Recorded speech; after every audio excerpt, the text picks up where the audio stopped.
Güvənək yoxsa şübhələnək? Sosial şəbəkələr vasitəsilə yanlış münasibət formaları təbliğ olunur. Məsələn, heyvan insandan daha etibarlıdır. İnsanların əksəriyyətinə güvənmək olmaz. Hər kəs sizi aldada, sizə xəyanət edə bilər.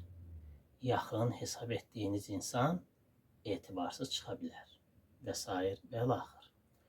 Əlbəttə ki, belə yanaşma tərzi negativ təfəkkürün təzahürüdür. Etibarını isbatlamış şəxslərə güvənməliyik. Belə şəxslərə münasibətdə xoş güman, etibar, güvən əsas, şübhələnmək isə müstəsna olmalıdır.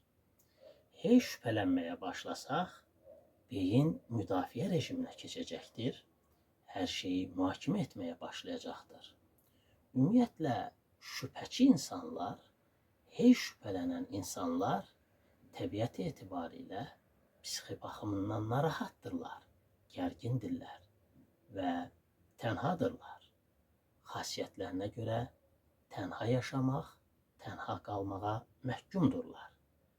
Əlbəttə ki, bəzi situasiyalarda biz şübhələnəcəyik, amma əsla mətləb ortaya çıxana dək, situasiya aydınlaşana dək biz bunu hiss elətdirməyəcəyik. Bəs şübhəçi insanlarla biz necə davrana bilərik? Dürüst olmaqla bu insanlarla münasibətlərdə müəyyən qədər məsafə qət edə bilərik.